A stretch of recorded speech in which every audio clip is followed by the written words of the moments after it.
All right, welcome back to the 15th episode of the Tiger View podcast. For those watching, we had Daniel back with us. So whenever Daniel's with us, that only means one thing, and that means that we're talking a big chunk of college football. So welcome back to the show, Daniel. Hey, thanks, Gavin, Dawson. Guys, good to see y'all. Hope y'all having a good night.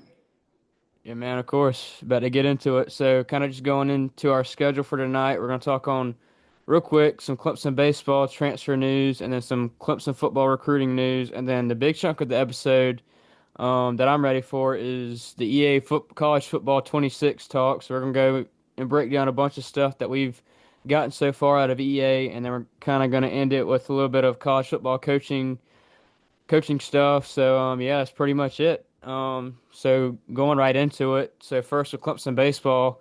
Last night we had some news that Michael Sharman out of Tennessee, left-handed pitcher, committed to the Tigers.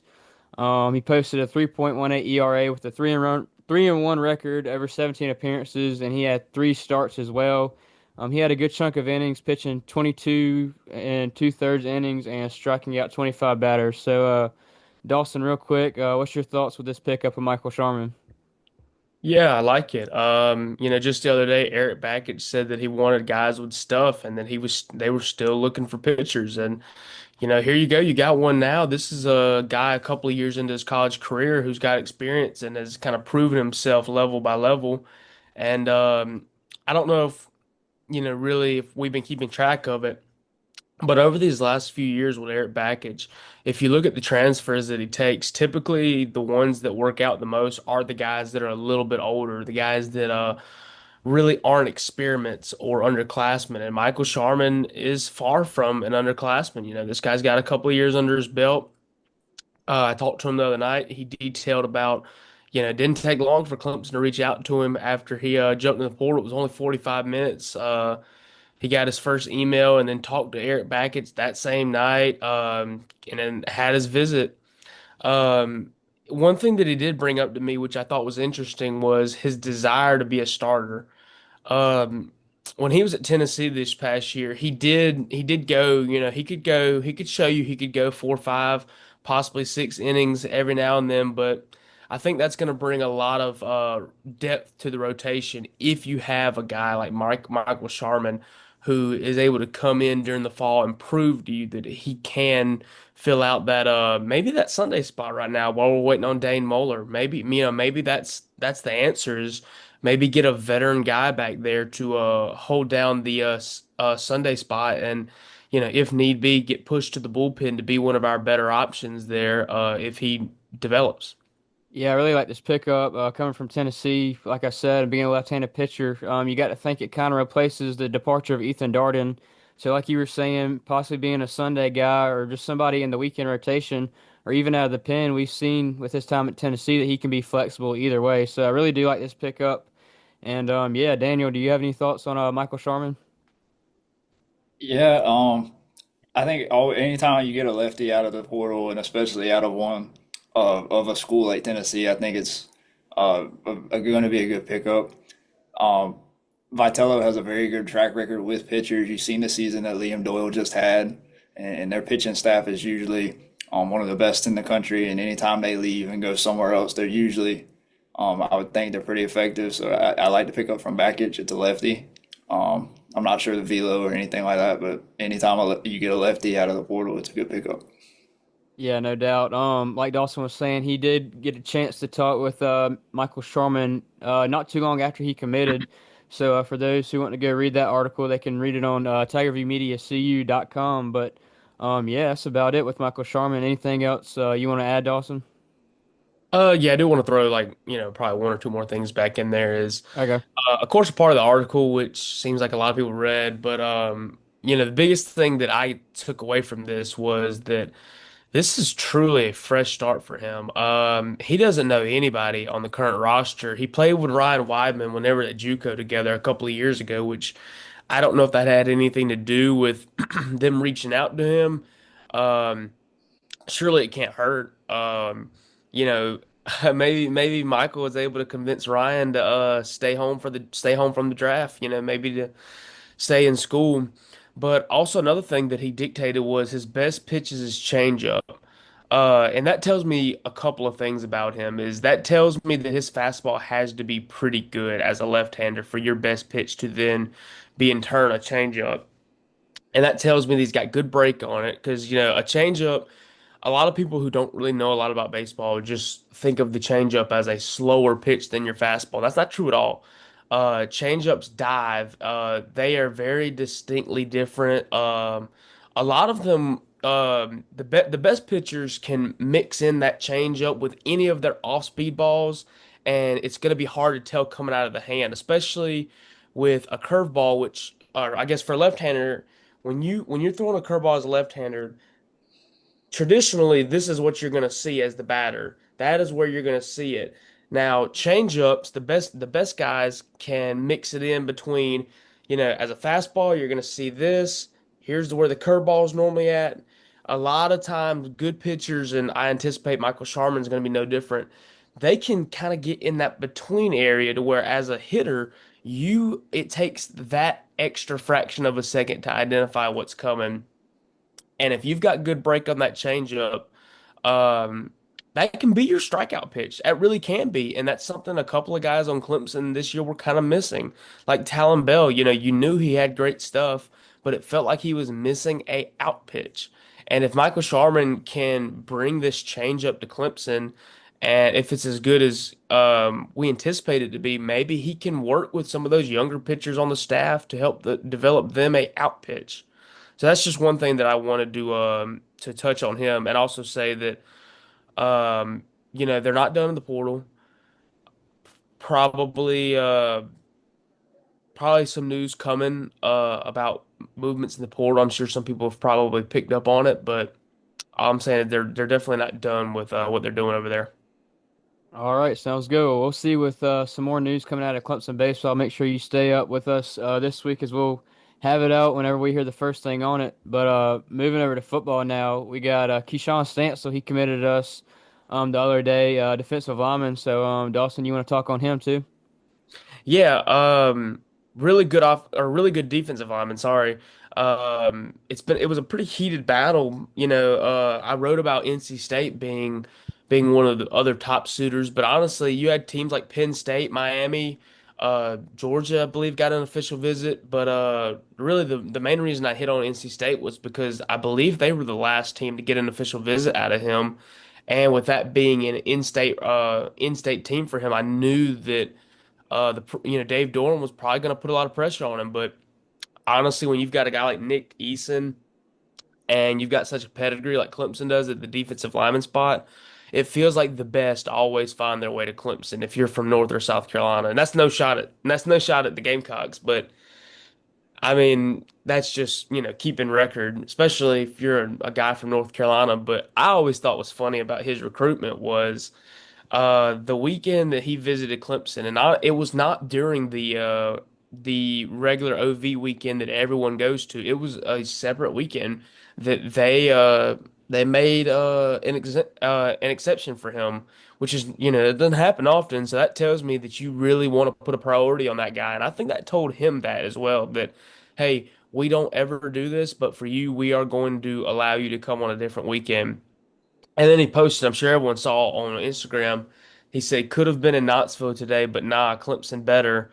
And I'm like, okay, we kind of see what we're working with here.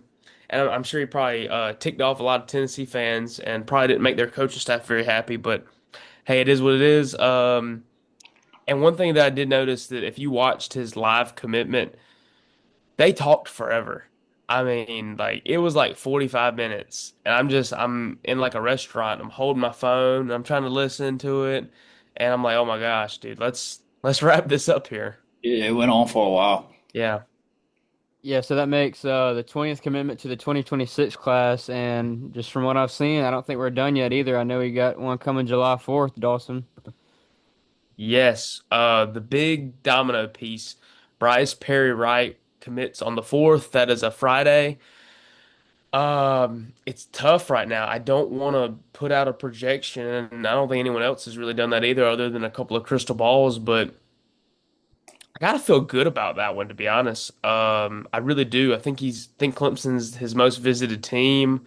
I think with the other pieces that has fallen around him, this would be a good landing spot for him. And honestly, if you land him, you've already landed Drake Quinn, you've already landed J.R. Hardwick, you just landed Keshawn Stancil.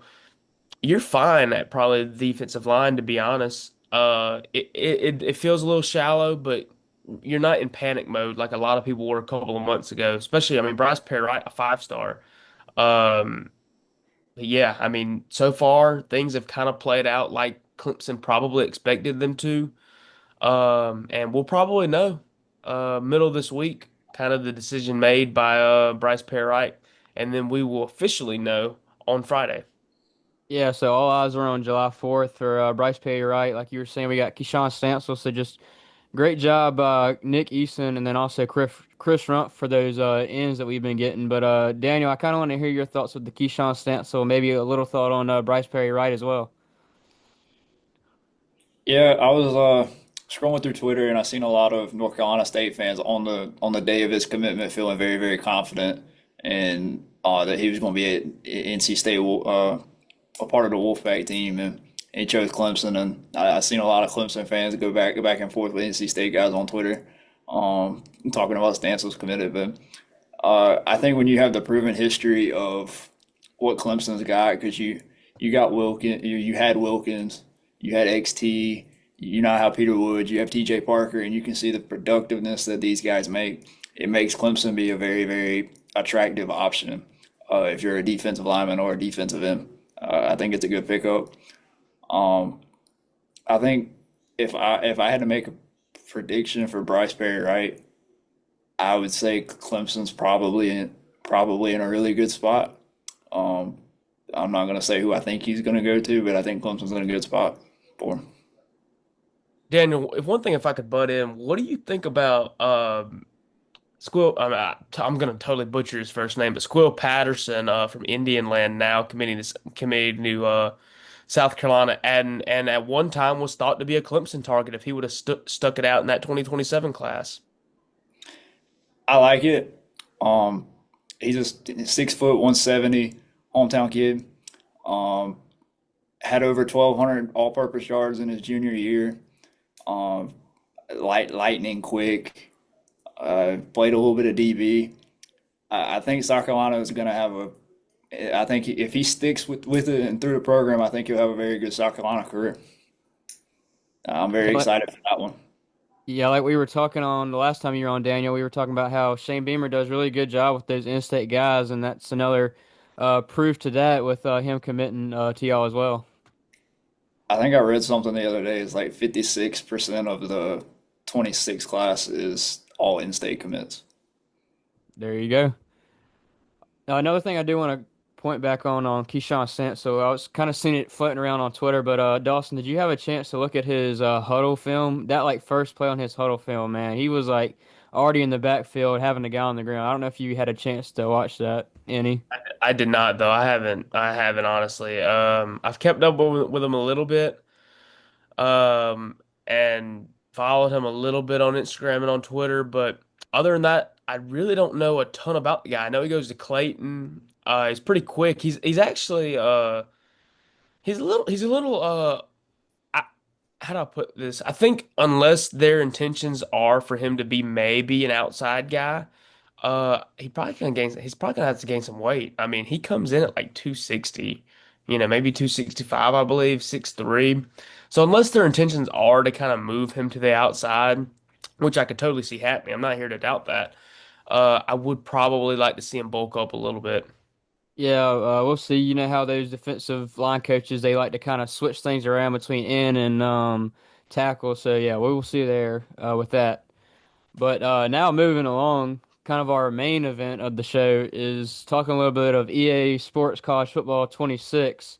So it's set to release July 10th or July 7th if you pre-order the deluxe, if you got that little bit more of a money. But yeah, set release July 10th or the 7th if you pre-order with the deluxe. But anyways, we're going right into it. So the first thing we're going to kind of touch on is the 10 toughest places to play.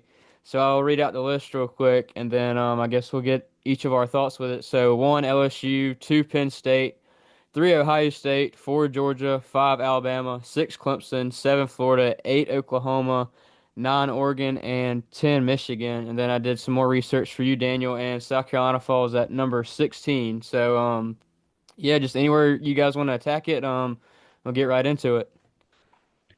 Yeah, first of all, I am going to say this list is kind of trash. Um, Not all of it though, but I feel like a lot of people are going off of overall win percentages at home, and I think that's a really bad way to look at if the home environment is great because sometimes some teams are just better than the other. I mean that's just the truth. Alabama, for example, that place could be great, but to be honest, it hadn't been great in a while. We saw it against Georgia last year light up, but honestly, it's kind of turned into especially with Saban, is where everyone's sitting around waiting for them to win because they know that they're better than every other team and they don't have to be crazy. Georgia's kind of turned into that environment a little bit now under Kirby Smart. Ohio State, uh, prime example. The shoe's got a ton of people, but it's just not that great of a stadium. It's just not okay. I didn't mean to say it's not a great environment, but it's not a number three environment right now. It just isn't. And that's not, my words. That's coming from a lot of, analyst words and people that have been there and studied this. Primarily Josh Pate, who I did take a lot from to analyze this list. LSU, I'm totally fine with that. That place is amazing. I want to be there in 2026 when we play them. Clemson at 6, that's fine. I've always defended Clemson's environment, and when Clemson is at its best, and when Clemson has a great road team, it's an amazing place. It really is. Just moments that I can think about. 2022 against NC State, 2023 against Florida State. Um, this past year against South Carolina was a great day. And I do want to say one thing is so many people. I'm probably going to make some fans angry by saying this, specifically South Carolina fans. But so many fans, they want to say if you go to one of their games during the daytime, and even if it's a big game, if you're a little underwhelmed by the environment, they'll always tell you, "Oh, well, come back at night. You should come back at night. You should come to a night game." And my biggest takeaway from that is if you need it to be night to have a great environment, then you do not have a great environment overall. You just don't. You should be able to get up at the 12 or the 3 o'clock slot for a huge game just as much as you would get up for the 7 o'clock. And credit to South Carolina. I went to the LSU game this past year and it was 12 o'clock and that place was jumping. It was loud. I think they're a little underrated at 16. I think anybody would tell you that. And just, to hit a couple more on these other stadiums, Oregon absolutely needs to be higher. Absolutely. That place is crazy. They've got a lot less people than some of these stadiums I see ahead of them, and they're way better. They just really are. Florida, I'm okay with that. It's been a while since we've seen them be really good. I think they got a chance to do that this year and remind everybody who they are. Oklahoma, I don't really know much about them, to be honest. I just don't. Michigan, they barely slide in the top 10 for me. Yeah, that place has 110,000 people, but it's just really not all that great to me. I just want to know what you guys think about that, though. Go ahead, Daniel. I gotta say, if you're gonna have a top 10 places that you're gonna play at and Neyland Stadium is not on there, it is absolutely ridiculous. Neyland Stadium, no matter Josh Heupel has really brought Tennessee back.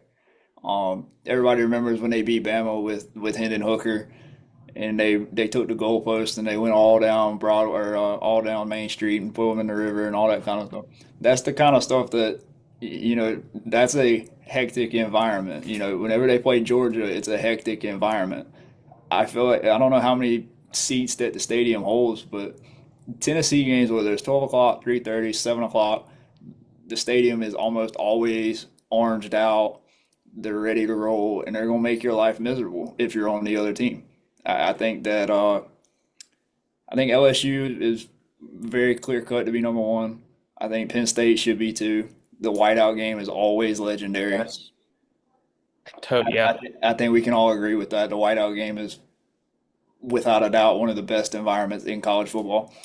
Ohio State at three has to be because of maybe they sell the stadium out every week and kind of like what you were saying with Bryant Denny.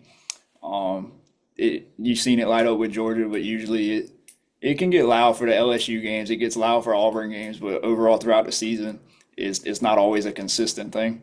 I think Oregon really should be a top five. They hold less, but with the way that the stadium's shaped, it just oozes crowd noise. It is a hard place to play. Responding to Williams Bryce at 16, I think it's too low. I think a night game at Williams Bryce is underrated as it can be. I understand what you mean by 12 o'clock, 3:30, 7 o'clock, show up no matter what. And I agree with that.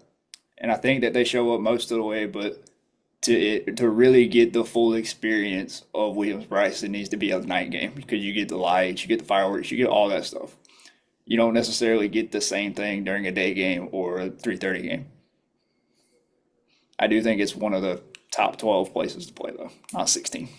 Yeah, I would put it in the probably the top 12. Yeah. I'm not willing to say that they're above Clemson right now, but I would probably give them the top 12. And one critic I do have on Clemson is to say that I go to a lot of Clemson games. So do you, Gavin, and Daniel, so do you, since we know you're secretly a Clemson fan. But Never beating the one allegations. one problem that we have is there's too many hand sitters. People sitting around on their hands, they got their arms folded, and they're just not loud. And it's primarily coming from we normally sit in the like the lower bowl. Like if you're on the hill, we're sitting to the right of that beside the van. There's a ton of people over there that don't say a word during games. They're super quiet. They'll actually tell you to like stop if you're trying to get like really excited. I've had that happen this year. Not even lying to you. I'm dead serious about that. And I think it's bull crap. And I'm like, you've got 85,000 people in this stadium pretty much, and it feels like only probably only in the 70s are cheering, because everybody else is kind of, Clemson is a lot of an older crowd. And I do want to say that it'll probably change this year with alcohol coming in, just like it changed for baseball. This past regional, though they did lose, regional was crazy. And it was so crazy that, even the coaches like at West Virginia were crying about the environment. And they won. That's the crazy thing is they won and they were still crying about it. So hopefully we bring that exact or Clemson can bring that exact same formula to football. I know there's probably a lot of people on Facebook that do not like it. I really don't care. I don't think the coaching staff does either. They are trying to do everything they can maximize the opportunity, and you're going to get to see it. And look, out of the gate, week one, you're going to see it. It's going to be on prime time, 7:30, national television. I know we'll probably be there, so you will get to see Death Valley in probably what is one of the biggest games in terms of rankings wise that you can go back. I mean, honestly, I guess I'd say it's 2022 maybe. I mean, you could say Florida State in 23, but Clemson wasn't ranked when we played them. So, but you're going to get to see a prime example of what Death Valley can do for you in week one this year. Yeah, I'll touch on my Clemson thoughts later, but I do think the top two, obviously LSU, Penn State is right where they need to be. Maybe a couple switch ups in the top 10. I agree with y'all with the whole Alabama thing. I just feel like they need a little bit more energy from their side of things. And I did look up the rest of the list, and Daniel, Tennessee falls at number 12. And then the one I was going to say that you guys didn't say yet was Kyle Field, Texas A&M. They're not in the top 10. They're right outside of the top 10. But last year, I'm pretty sure that Texas A&M was the number one toughest places to play whenever 25 came out. So Kyle Field, always a great environment, no matter what, and especially this past year whenever they hosted Notre Dame and even Texas at home. But yeah, speaking on South Carolina, I do agree with y'all as well, saying that I feel like it should be up some more, maybe up close to 12, 11, right there, close to the top 10. But just a great list. And then speaking on Oregon, man, that stadium is electric. Like y'all were saying, it's kind of like there's no like upper decks. It's just like a whole bowl. It's kind oh crap. It's kind of like the Rose Bowl stadium, with just that whole big lower bowl.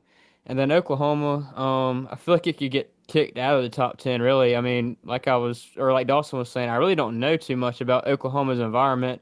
I mean, obviously, yeah, the big games, but I never really hear anything too much about them outside of those big games.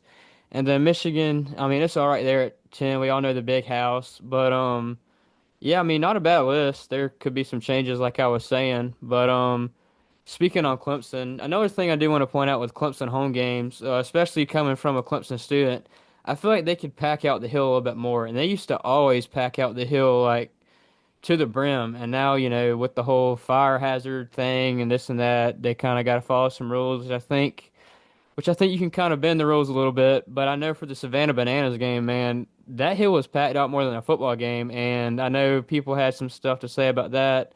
But I feel like you could get a little bit more students into the student section to create that more lively of a vibe. And then Dawson, like you were saying, with the people kind of telling you to be quiet at those games, like, yeah, the Clemson crowd is kind of an older crowd, but it don't matter. If you're passionate about your Tigers, you're going to be loud at games. There's no reason to hush fans who are passionate about Clemson at a college football game. And I mean, I know from years past wherever I've been to games, and I mean, most of the time I've been in the student section, but I like being loud. It's fun. I like not being able to talk after the games. Like, that's just me. But it just shows how passionate of a college football fan I am. Yeah, and one thing I do want to say about Clemson's environment comparably, I think pound for pound, it has to be up there just based off the fact that Clemson does not get a ton of big games. Um, for prime example, if you're in the SEC or if you're South Carolina, every week is the Super Bowl. Every week you're playing a ranked team. Every week is a huge game for you. But if you're Clemson, how often are we going to get hyped to play a Wake Forest or a Syracuse? Probably this year will be a little different, but on average, you're not super, these aren't like world-changing games that you're playing every week at Clemson. And that's no fault to our own. That's a lot of these other schools' fault, but I mean, truthfully, how many schools in the ACC do you know that fill and that could fill, over an 80,000 person stadium for like Wake Forest games or for Cal, let's even take that in for example, or Stanford. I mean, I was at a Stanford game this year and like to be honest, that's not a great matchup. It's just really not. But that place was packed. Right after a hurricane too. Imagine if Clemson did have the schedule in the SEC where you've got a legit, Power Four team rolling in there every week and every game feels like the Super Bowl, and all these teams are from right across the road. I mean, take the South Carolina game for example. I get it's a rivalry game, but for the large part of the last 10 years, South Carolina really hasn't been all that great, and yet Clemson still packs the brim to see them. I think that's probably the best example we could get. Or even, take the LSU game this year, for example. That'll be another prime example of, hey, this is what it would look like if we were playing top tier competition week in and week out. Yeah, if I may add, I've talked to many people this year about our home schedule, and honestly, after LSU, there's really nothing else that is exciting, to be honest. I mean, we got Syracuse at home, Duke at home, and then depending on how Florida State does this year, take that for what you will. That game, I mean, even though that game is always a high stake game, even if Florida State isn't that good, and then we got SMU at home, and then probably a couple other ones I'm missing. But honestly, after the LSU game. There really isn't too much to look forward to. I mean, just like you were saying, Dawson, that ACC schedule, I mean, having home games with ACC teams, I mean, sometimes it's not the best in the world. May not be the highest competitors, but Florida State can always surprise you. Duke with Manny Diaz can walk in there and surprise you. So, I'm not saying that not accusing you of saying you're taking them lightly, but you always want to be on high alert when schools like that walk in there. Yeah, I do agree because, I mean, we're always known to drop an ACC game that we're not supposed to. So, yeah, good point there, Daniel. All right, anything else you guys want to add on the toughest place to play side of things? All right, well, moving along now, we Oh, got, one thing, go sorry, ahead. Go ahead. totally just forgot it. Washington Stadium, the Huskies. That place is elite. I That's know, at number 18 on the full yeah, list. that has got to be higher. I've never been there. I know people that have, and it's crazy. I remember when they hosted Oregon a couple of years back. That game was crazy. But it's another school to where there's not a ton of things to do there in Washington, if I'm honest. Um, They're right I off the mean, water too with the stadium. The stadium's like yeah, right off the water. yeah. I mean, they like people in. I don't think people understand. The West Coast and the North West part of America gets a bad rep for football, but I mean, we all know how much Seattle loves, or we all know how much Washington loves the Seahawks. And man, do they love UW. Up there, Washington, that is the school up there. So I do want to put some respect on the Huskies name right there. And then also one we kind of didn't mention was Notre Dame. They're checking in at number 21. I feel like that could be kind of up a little bit more too, just how iconic that stadium is as well. All right, so now moving over to kind of some team stuff, players wise, we got the top 10 overall. um, for EA College Football 26. So number one, Alabama 89, Texas at number two at 88, Ohio State 3 at 88, Penn State 4 at 88, Notre Dame 5 at 88, Georgia 6 at 88. I guess you could kind of put all these for ties. Clemson at 7 with 88, Notre Dame or Texas A&M at 8 with 88, Oregon at 9 with 86, and LSU at 10 with 86. So, yeah, just go right into it like we did with the toughest places to play. What's your thoughts, Dawson? Alabama being number one is a slight shocker. Although I do think they are loaded on both ends.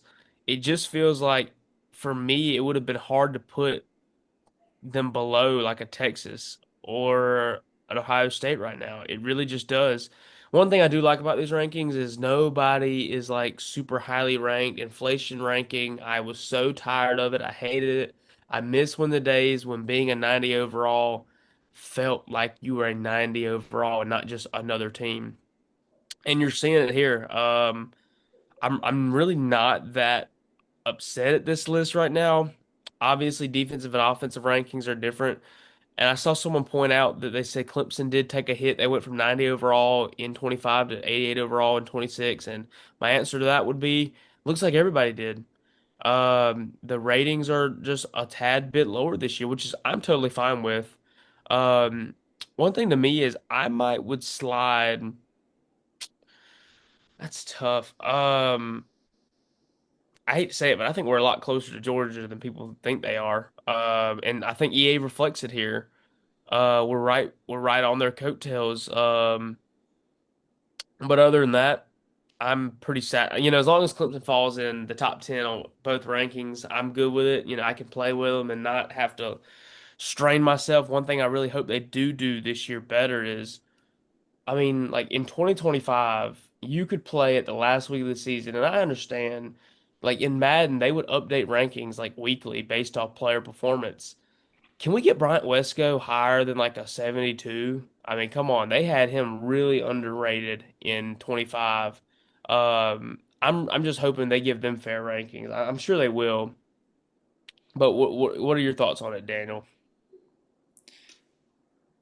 I'm on the team of if you win the national championship, I think like I know you have to account for the guys that are going to lose, but I think that you can give the guys that are there maybe a little buff to where they can be the number one team. Because if they win the national championship, they were the best team in the country.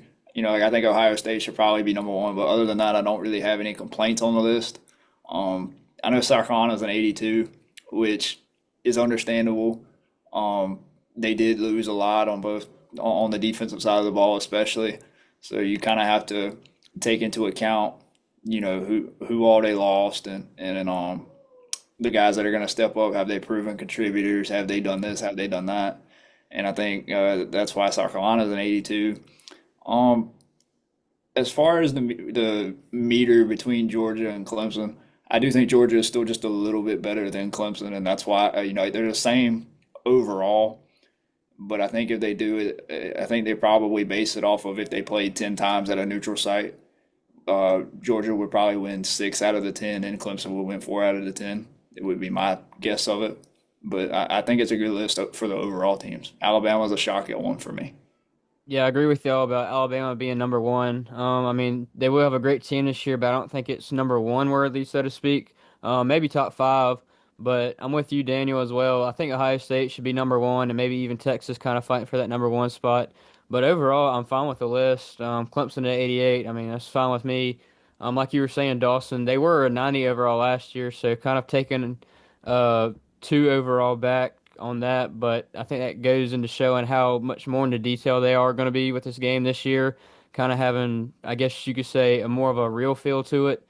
So I'm excited for it to come out, and yeah, I do like these rankings. Just some other ones that missed the top 10. Miami was at number 11 with 86, Florida at 12 with 86, Texas Tech 13 at 86, Arizona State 14 at 85, and then I'll go up to 15, 15 Michigan at 85, and then you got some below them that are 85s, 84s. But overall, I think EA did a pretty good job with the overalls, maybe a couple tweaks here and there, but yeah, I think we're good with that overall point. All right.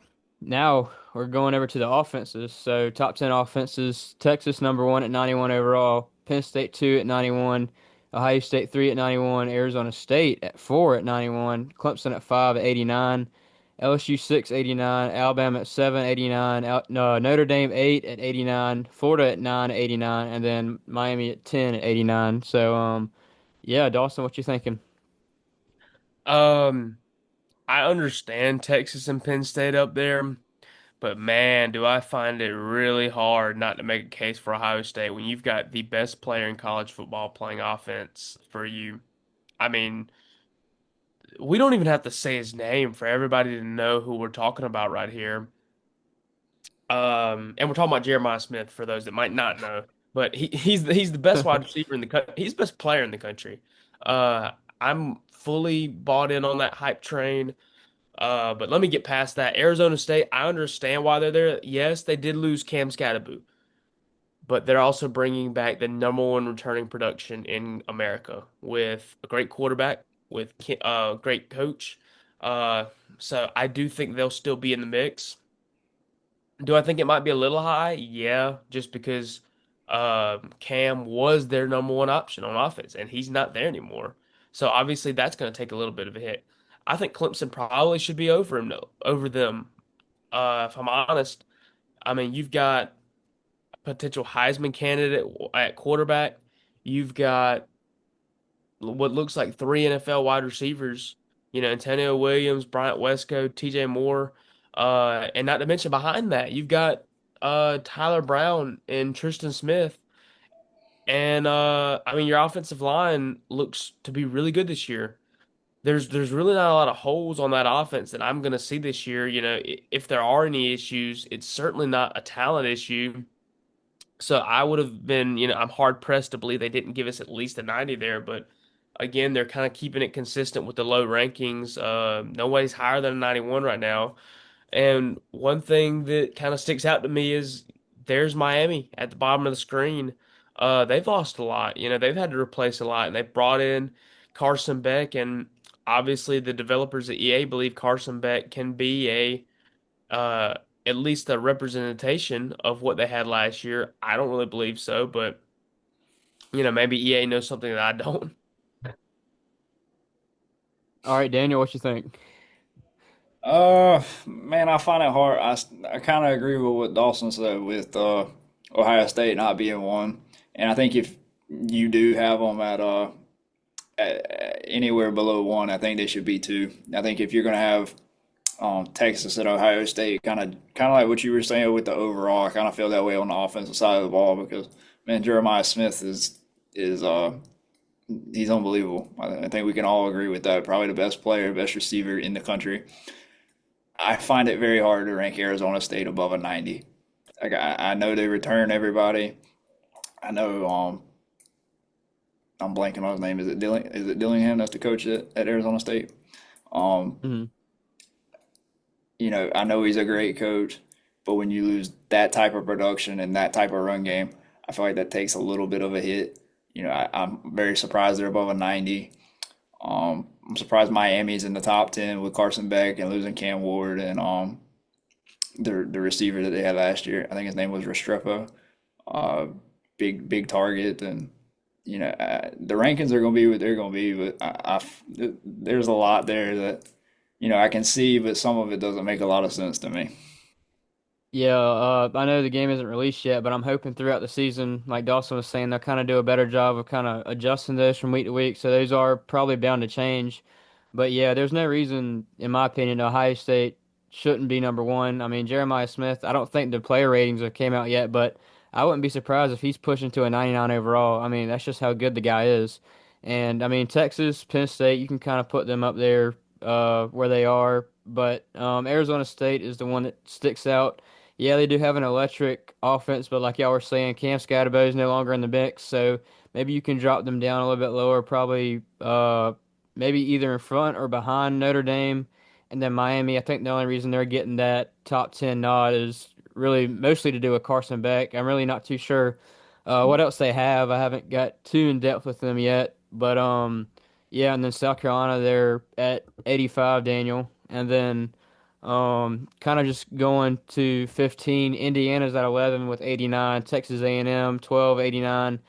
Georgia at 13. I know they kind of taking a hit on offense. They're at 87. Oklahoma 87 at 14, and then SMU at 15 with 87. So, not bad rankings. I do feel like Clemson could get that 90 nod as well. I mean, just the offense for this year stacked. Cade Klubnik. I mean, you got an electric wide receiver room. I mean, running backs all right, and then I mean the offensive line. So just a whole complete defense. I feel like it could get a better nod, but I think it will once the season comes along, and hopefully they start updating the game from week to week. All right, All right, go ahead. my bad, Gavin. I do You have a good? question for both of y'all. The running back room at Clemson, is that not a question mark for you guys? Like I know you guys have Adam Randall, but who else is in the room and who else can kind of take that spot and run with it? 2 words: Gideon Davidson. All That's right. all I'm gonna say. But I mean, yeah, Adam Randall. I mean, we've seen flashes of him. I mean, in the Texas game and even in the spring game. I mean, he's a solid back. But man, Gideon Davison, from what I've seen in the spring game and just from what I've heard about him, he's gonna be the man before it's all said and done with. What's your thoughts, Dawson? Yeah, dude's a baller. There's no contest there. I'm not even gonna bring up any of the other guys just because I believe in him so much. But look, even if he's not ready for the spotlight right now, there's still a good committee back there. Yeah, I mean you got Adam Randall who's pretty much probably made the full transition now. And I mean honestly, like I always thought, he always what he was good at was running downhill with the ball in his hands. What he was not good at was creating separation and catching the ball. Um, so I think putting him at running back was the perfect position for him now. Probably where he should have always been in high school. He excelled with the ball in his hands, but he wanted to be Julio Jones, so he tried to do the receiver thing. But I think now they got him in the right spot. But yeah, honestly, my mind just keeps going back to Gideon Davidson and maybe even David Izeweme. He's a really good player. He's got lightning speed. He was a track runner in high school, really strong guy. He played pretty well in the spring game, but just last year he just wasn't ready. Maybe this year is the year that he's ready to take that next step. Yeah, this year our running back room's kind of going to be by committee, like I keep saying. But Adam Randall, he's been getting those team one reps, and then Gideon Davison, and also the other guys we got: Keith Adams, Junior, Jay Haynes, and then David Eziamume too. Like you were saying, Dawson, I think he's got a real big upside if he can just stick with So the what? program. Just one thing too is now you've got one less guy in that room now with Marquise Henderson getting out of there. So I would like to see how those other guys step up, like a Jay Haynes. Um, how about we even throw Peyton Strecko in there? Let's throw him in there. I'm excited for him. I mean, he's a real scrappy guy. I mean, do I think he's gonna be like the number one back? No, but it's always fun to think about guys like that, you know? Yeah, you never know what how Dabo thinks. I mean, he's always bound to throw those guys in there and see what they can do. I mean, especially in mop up duty too. But yeah, we'll see with the whole running back situation as well.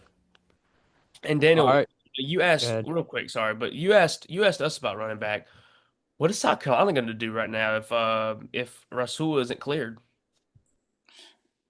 That's a really good question, and I think that's a lot of why a lot of people in Colombia are very upset with the NCAA because this has been going on for months now. Beamer Shane has called it out publicly multiple times, and there's been discussions, and there's even a hashtag made for hashtag free soul. And I really think that my personal opinion is if you have played 7 years of college ball, this is going to be your seventh year. I don't think you need to be playing college ball anymore. I think if when COVID came around and they granted the extra year eligibility, 5 years, I think that would probably be the max. If it was my college football world, the most that you would probably play is 4 to 5 years. Can we all agree on that? That 7, 8, 9, 10 years Yeah. is a little ridiculous. I think anything over five, I mean, six may be fine, bearing just Right. people's circumstances, but anything over that is just crazy to Ja. me. But um, I think Shane is really getting irritated and getting aggravated for two reasons. One, we're getting close to the time where practices are getting ready to start. And if you don't know if a guy is eligible, you have to either you have to plan with him to be there or you have to plan to be without him there. You can't really do both because if it comes back that you're ineligible and you haven't got the guys ready behind him, then it's worthless. But if you have the plan ready without him, then he's going to be behind. So it's kind of like a really weird situation that's going on. Like I wish the NCAA, and I'm gonna get a lot of grief for saying this, but if it was a team like Ohio State, if it was a team like Alabama, and their transfer guy that came in was in question, I feel like this would have been resolved months ago, and we would know an answer to this. But because it's a smaller school, it's a seventh year eligibility, we're gonna drag our feet until the season starts. My guess is he's gonna be ineligible, and we're gonna have to find somebody to step up. Yeah, I Yeah, agree. I think you pulling in the Colorado running back probably tells you what you need to know from a behind the scenes standpoint is if you have a strong feeling that your guy is going to be granted his waiver, then you're probably not gonna try to bring in his replacement like that out of the portal. Well, I would say to that depth too, though, because if something happens during the middle of the season, if he is eligible and he goes down, you have a solid backup option, or it'll probably be by committee if he's eligible. I hope he's eligible, but you know, I think it's more of a depth move more than a concern over eligibility. All right, now moving along, these rankings that have kind of took my eye. It's the top 10 defenses, and they're kind of high. Alabama number one at 96, Texas at 2, 94, Penn State at 3 for 94, Georgia at 4 for 92, Ohio State at 5 for 92, 6 Michigan 92, 7 Oregon at 92, LSU at 8 at 92, Texas Tech at 9 at 92, and then Clemson at 10 with overall a 90. So, Dawson, what you thinking? Yeah, no surprise that Alabama's up there at number one right now. Their defense is loaded this year. They're stacked from position to position. One thing that kind of stands out to me is, I know we've been giving Texas Tech a lot of love, and I even think I put them in my top 25, but I'm not going to put their defense over Clemson's this year. Maybe that Clemson hit is a little bit of what we struggled with last year, but talent is certainly not something that Clemson lacks this year. It's certainly not. And I believe the coaching is there now for them. So, I mean, I guess that's a fair assessment of where Clemson should be right now, but I'd have to believe by the end of the year, maybe even in a couple of games, that Clemson will be a lot higher than what they are. Penn State, no problem with that. They got the best defense coordinator in football just after losing Tom Allen. Texas, they're a great defense, but man, did Clemson shred them apart in December this past year, if anybody remembers that game. But honestly, there's not a whole lot of else that would surprise me based off of how these other lists have gone. LSU, I think that's a fair assessment of them. I think a lot of that relies on what they're going to do scheme wise. I think a lot of people are kind of sitting around wondering that every week. But Clemson's going to get to see it first. So maybe EA is right about this, but I mean, what do you think? Deanna, go ahead. Um, I like Texas at 2. I really do. I know what you saw in the bowl or in the playoff game against Clemson, but other than that, they were a really hard team to move the ball on. Sark and Pete Kwiatkowski I think that's how you say his name. It's a really weird name, Mm. but he's always had his defense ready to roll. Texas Tech is the one that caught my eye in this. Um, I'm very surprised they're ranked in the top 10, but I'm very surprised they're ranked above Clemson in the top 10. Um, and that might be my Carolinian bias speaking here, but I'm very surprised that Clemson was at 10. I know it's probably a knock because of last year and the things that they struggled with, and maybe I have a feeling they'll be top 5 before probably halfway through the season if it goes like I think it will. LSU is in the top 10 and in the top 10. Excuse me. Blake Baker has a very good defense and a very good scheme, and I think Harold Perkins is back again this year, so they'll use him in a bunch of different ways and blitzes and all that kind of stuff. So I think they have it right. Texas Tech at 9 is very surprising to me, though. Yeah, I agree. This list is quite, I wouldn't say perfect, like with the Texas Tech it being at 9, maybe shift them and Clemson and maybe Clemson up a little bit more. But yeah, Alabama at 96, that's a high overall. But I mean, they got a great defense. Texas at 2, not bad. Penn State at 3, like you were saying, Daniel. I mean, that's a great fit for them. Georgia, I mean, we know how Georgia's or defense is. Michigan. Not bad at 6, Oregon at 7. I mean, just a great list overall. And then I'll read up to 15 like I was with the other ones. Notre Dame's at 11 with 90. Texas A&M at 12 with 90. Tennessee at 13 with 88. Indiana at 14 with 88. And then Miami at 15 with 88 as well. So not a bad defensive list. And then South Carolina falls at 84 overall too. So yeah. What do you think about that, Daniel? I think it's fair. You're losing Kennard, you lose Demetrius Knight, you lose a lot of lose Tonka, but a bunch of guys that contributed on the defensive side of the ball during the 2024 season. Um, I think the guys that are in there now are going to have to prove themselves, and I think it's a fair rating for what we know right now. Yeah, I agree. I think it's well fit for them. Um, Go ahead, Dawson. Yeah, one thing about the defense is I'm not like gonna criticize EA's ranking of South Carolina's defense. One thing that I will point to is though, now that you've lost Kennard and you didn't bring anybody back to his that was at his level to put back into that spot now. Do you think Dylan Stewart's production maybe sees a bit of a drop like we do see in a lot of other situations that in a spot where a great defensive end doesn't have another, elite defensive end across from him to draw a lot of pressure off of it. Do you think teams maybe can home in on Dylan Stewart now a little bit more than what they did last year?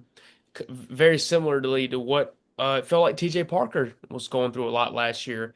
And TJ Parker had a great year, but I mean, certainly it did feel quiet to say that he really didn't have another threatening presence across from him at that other end spot uh, for most of the year, and you could visibly see it and see some of the frustrations there. Do you think, Daniel, that you do see a little bit of a drop from Dylan Stewart? I think if it was a major concern on the coaching staff, I think they would have addressed it, and I think they would have tried to bring somebody else in. I think that what we're going to see is you're probably going to see more teams double on the edge that Dylan's at, or you'll have a bunch of chip blocks, or you'll have stuff like that to just try to keep his speed limited.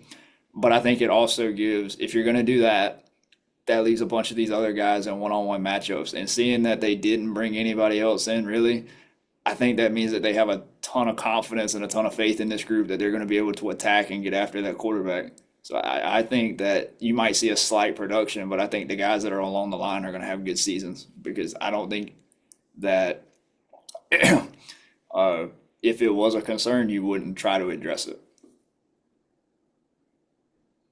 All right, so kind of wrapping up our EA Sports College Football 26 talk. Kind of put in a fun question there at the end for the outline, and I want Daniel to go first for this one. But which team are you choosing first this year to do a rebuild dynasty, and why? So whenever I do a rebuild dynasty, I always start as the offensive coordinator, and I always only play the offensive side of the ball. So if I'm gonna pick a team that I'm gonna start with this year, I'm gonna pick I'm gonna pick Toledo, just the Rockets in the MAC. I think they're a fun team. Who doesn't like playing in the MAC to get started with? I'm not gonna go to Kennesaw State, or I'm not gonna go to other schools like that. I think Toledo would be a fun one to start with, and then go from there. Nice, a little bit of a maction there. So, Yep, Dawson, what team are you choosing? Give me Tulane. The Green Wave, I love it. I love that school. I love the colors. I picked them a couple of years ago. Um, actually last year in NCAA 25. And it was never a great. I actually ended up. I think my way was there is I had a good 3 to 4 years as the coordinator there, and I took the Florida head coaching job and never looked back from there. But yeah, I think for me it's gonna be the Green Wave. I love me some Tulane. that's a good pick. Yeah, you're a ball knower. That's who I picked last year, and I mean, just 'cause they're jerseys. I mean, those powder blue jerseys, man, those are sweet. But and I might go Tulane again, but it probably won't be my first one. But I think this year, um, just 'cause from whenever I've been playing 25 recently, just kind of looking at some teams for next year, I think I'm gonna choose FAU, the Florida Atlantic Owls. And I mean, nice little spot. You can get you some recruiting there from Florida. And then, I mean, the jerseys they have, red, white, and blue, you can never go wrong with those. So this year, I think I'm gonna choose the Florida Atlantic Owls as my first rebuild dynasty of the year. Yeah, one thing to hit on Tulane, like I said, I couldn't remember his name, but I found it now. Ty Thompson. He was a Hmm. beast for me at quarterback. I think he's going to be back. So, man, I'm going to be definitely playing as him. But, I know they kind of got dogged out by Florida, but, I can control that in the game. So I won't let that happen when I'm playing as them. There you go. All right, so kind of shifting away from the college football game talk, and with our final segment, we're gonna do make or break seasons for coaches this coming up here. So, Dawson, I'm gonna let you lead that. Yeah, and by make or break, how I would define it is I'm gonna say a couple of coaches that might be on the hot seat, but a lot of these are just, make it or break it just based off of where they are. And even if they don't meet expectations this year, they're probably not gonna get fired, but it will take a huge hit into where they stand. And I'm going to start off with some SEC guys who I was reading about the other day. Number one, no shock to anybody, Brett Venables. Um, Things haven't really been going as planned at Oklahoma, especially last year. I think this year is going to be a really big thing. I think if they're not bowl eligible by the end of the year, he's gone. Oklahoma's probably not going to wait around for him a long time. Number two, let's go with Billy Napier from the SEC. There's a lot of heat on him. A lot of people probably were wanting him gone before the end of last season, and he was able to salvage the year though, and he was able to save his job probably with the improvements of Florida. And now we will get to see is will Florida be able to ride that wave that they took from last year into this year. And I know I was really high on them in our post spring rankings, but that is gonna be that's me putting a lot of faith in Billy Napier. If he totally wipes out, I could see them moving on from him. I really could. But if he meets that level of expectation, I think Florida could be really good, and then we will all be looking silly for criticizing Billy Napier. Another guy that comes to mind for me is Hugh Freeze out there at Auburn. Another guy to where the expectations not really being met or not really being met. I think they got a really good chance to be good this year. They've added a lot of pieces, but honestly, we're just gonna have to see. And to kind of turn it over to the ACC, I think there's one name that we all know it. Mike Norvell. Uh, is it another disaster season? If it is, I could see them moving on from him. I mean, there's so many questions about him in Florida State right now, to be honest. I have questions about how he builds his team. He's kind of abandoned building it from a high school recruiting platform to where they've got to get back to that if they ever want another shot at being a top tier program. Because I just don't think the portal way just is not going to work. When you're importing a third or two-thirds of your team from the portal, you're just not building a good culture doing that. Um, and a couple other guys that I was looking at was Virginia Tech. What are they going to do this year? I felt like they had a lot of excitement. Let me look up their schedule real quick. Start with SC. Yeah. Um, I mean, they had a ton of expectations last year, and Brett Pry, I personally had a lot of expectations for Virginia Tech, and they flopped. Total flop. I thought Kyron Drones was one of the better quarterbacks in the country. I thought Brett had those guys ready to roll, and I was wrong. I was totally wrong. And that's another school and another coach to where it feels like that they're all eyes are kind of going to be on them this year, to where if he crashes and burns, um, they might send him out of there, to be honest. I want to know though if there's a couple of coaches or a couple of teams. You can just do teams as well. Do you guys see that if the team fails or the coach fails this year, to where there's gonna be some serious ass questions? Lincoln Riley. I think Lincoln Riley is very much on the hot seat at USC. You know, he had the first year that he got there with Caleb Williams, and they won the Heisman and went to the Pac-12 and championship, and I think they lost to Utah in the Pac-12 championship. Since then, it's really been a roller coaster. They started off, I think, 6-0 in 2023, and then flopped five of the last six, and they lost to Tulane in the Cotton Bowl. I think it was what last 30 seconds or something like that, where they scored that last touchdown on in the Cotton Bowl. Last year they weren't really very impressive. Lost a lot of close games in the end. Made defensive adjustments, but I think the major gripe with Lincoln Riley was the offense last year did not look good. Usually it's always when it's a Lincoln Riley team, the defense is always the the sufferer basically. They're always the ones that catch the most slack of it because they give up 50 points and Oklahoma has to score 51 points to win per game and it's not sustainable. This past year it was more on the offense, it felt like. A lot of the offense wasn't converting in the red zone and you know Lincoln Riley has had the same model of the offense for the last however many years he's been coaching since he went from Oklahoma, even at East Carolina when he was coaching there.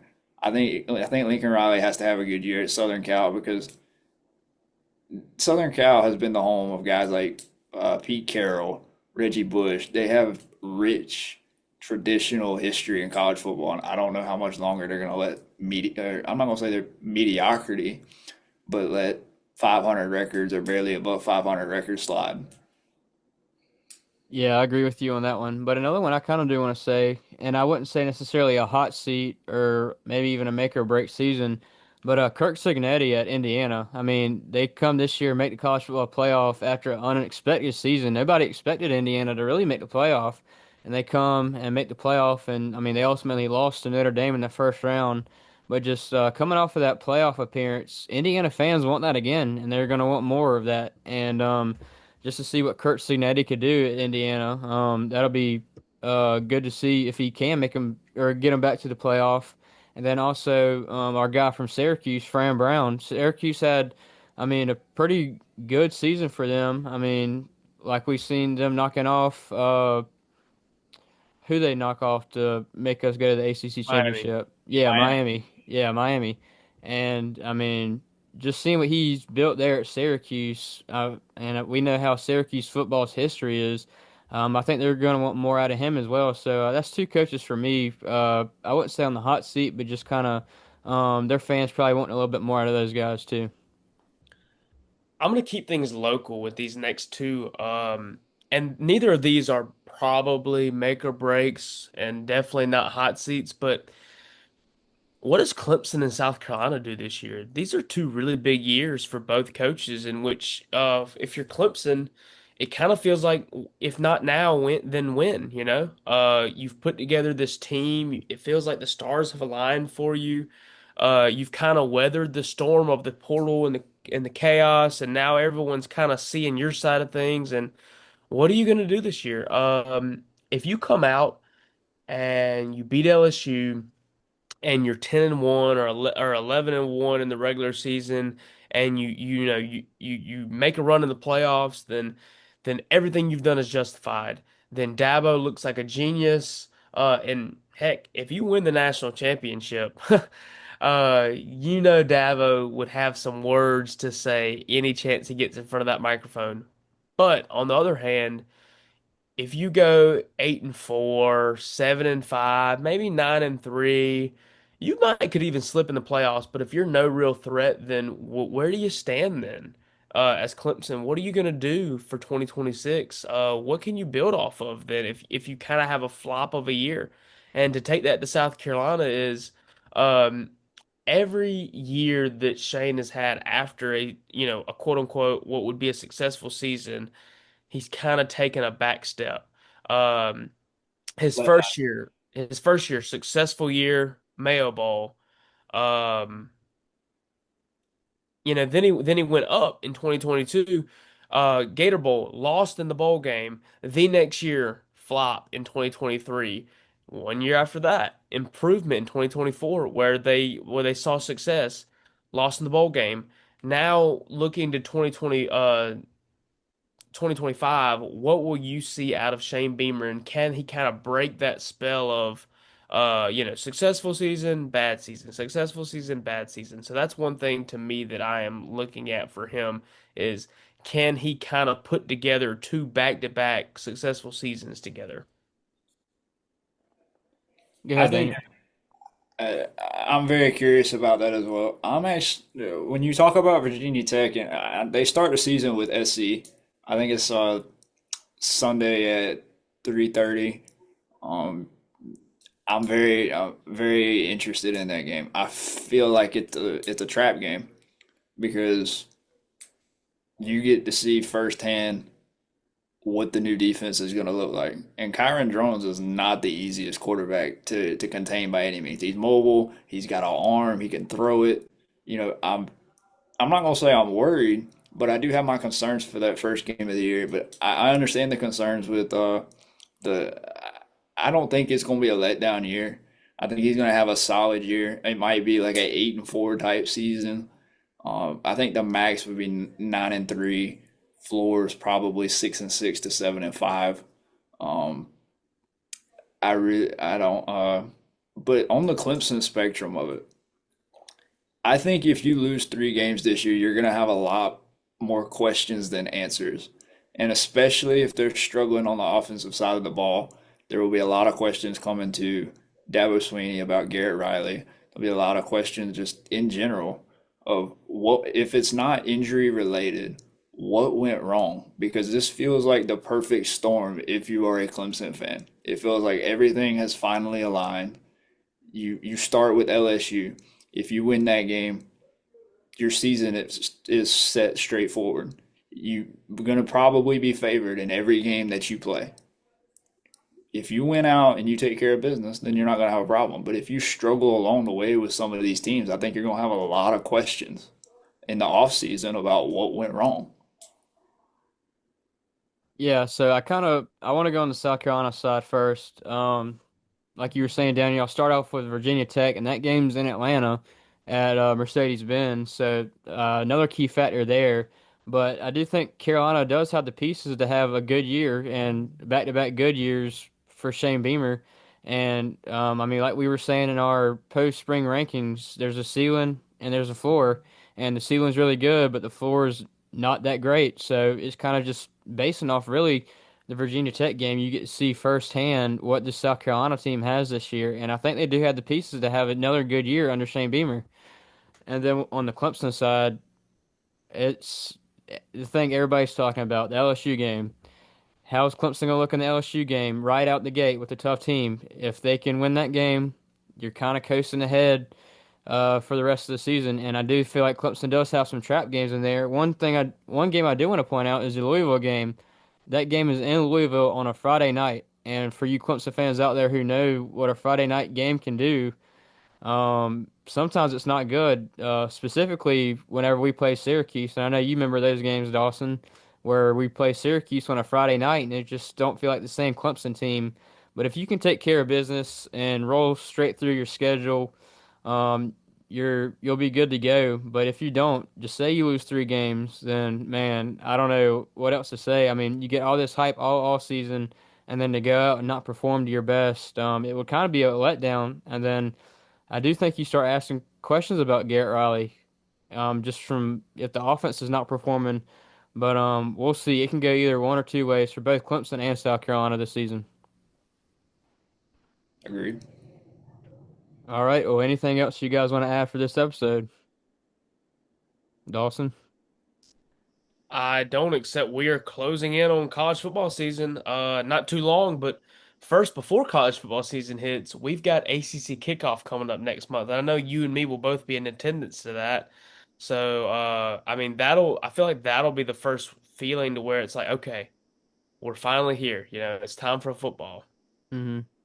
Yeah, I'm ready to go to Charlotte for that, and it'll be the end of July, and then shoot, by the time we know it, it'll be time to play some football August 30th. Big congrats to you two guys for being able to go to that. That's awesome. Appreciate it. Yeah, definitely another dream come true. But yeah, Daniel, anything else you want to add for this episode? Nothing much, man. Just I want to thank y'all for having me on here. Let me come on here and talk ball with y'all. Y'all are great. Yeah, no doubt, and we'll probably have Daniel on a couple more times as well as we keep inching closer to college football season. So just stay tuned with that as well. But yeah, I think that'll do it. It's been the 15th episode of the Tiger View podcast, and as always, go Tigers.